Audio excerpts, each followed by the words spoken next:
Onomenchipu, communément appelée la Romaine, est en deuil. 3 aînés ont récemment succombé à la COVID-19. Surtout que des encyclopédies de savoirs ancestraux se sont perdues, dont M. Apenwen Ambroise Lalou.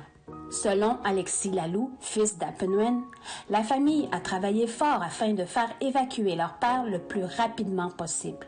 Apenwen a attendu 4 jours. Mais la première journée, quand même, il faisait quand même, la température était quand même très bonne, mettons pour faire une évacuation médicale là, par avion. Là.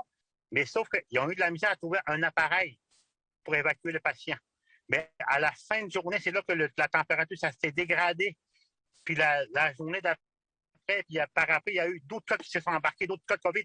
Puis là, il fallait, mettons que le centre médical, mettons, priorité des patients. Puis l'autre patient était plus, mettons, je pense que son état était encore plus grave. Comme enfant et jeune adulte, Apenwen a connu le nomadisme et la sédentarisation forcée des Inuits. Selon son fils, Apenwen était fier de sa culture et il était un grand chasseur de caribous. Nous avons fait vie, mettons, la vie traditionnelle. Oui, nous, il était capable de faire des canaux. Quand il était capable de faire des raquettes,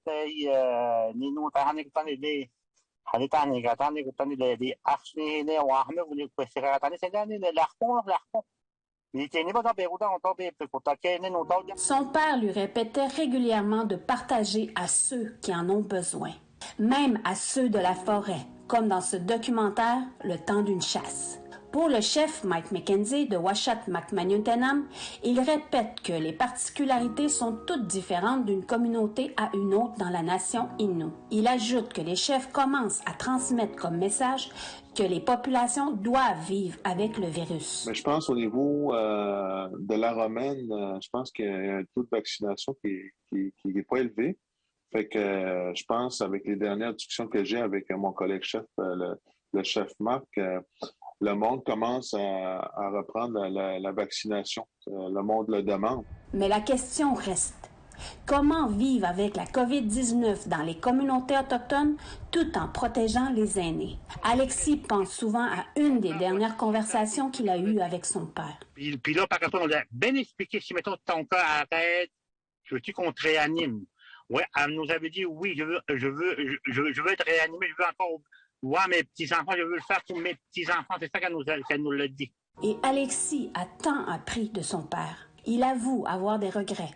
Mais son regret le plus fort est de ne pas avoir pris le temps avec son père d'apprendre à faire un canot. Shushan Bacon, Nouvelle nationale d'APTN, Wendake.